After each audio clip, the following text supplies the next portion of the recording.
hoa văn, màu xanh của cây cối, màu hồng, trắng, đỏ của hoa rừng, màu vàng rực rỡ của ánh nắng mặt trời. Dân tộc Mông Trắng là một trong những dân tộc thiểu số đặc biệt và có nền văn hóa phong phú, đậm đà bản sắc tại Việt Nam. Với lịch sử và truyền thống lâu đời, trang phục dân tộc Mông Trắng không chỉ đơn thuần là một phần của trang phục, quần áo hàng ngày mà còn là biểu tượng văn hóa, sự tự hào và cái đẹp của dân tộc.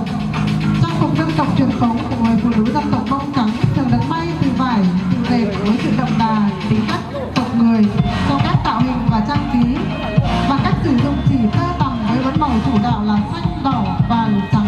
Trang phục của họ được trang trí với đa dạng mẫu hoa văn và họa tiết tạo nên sự phong phú và trầm ấm.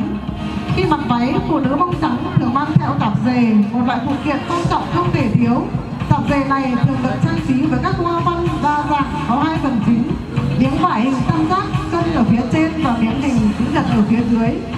Thường có màu chàm đen, kích thước tùy thuộc vào bộ phận cơ thể của người phụ nữ Mông Trắng.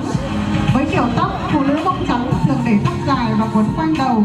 Một số nhóm còn đội khăn quấn thành khối cao trên đầu để tạo điểm nhấn và sự độc đáo.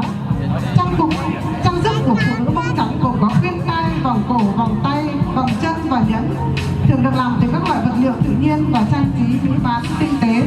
Ngoài các loại trang sức truyền thống, người Mông Trắng còn thường sở hữu các loại đồ trang sức như khuyên tai, vòng cổ, vòng tay và nhẫn làm từ đồng, vàng, bạc.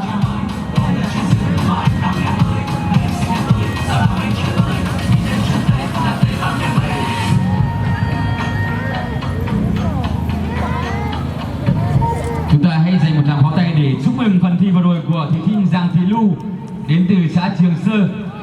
Và rất lưu ý cho các thí sinh ở phần thi trình diễn này.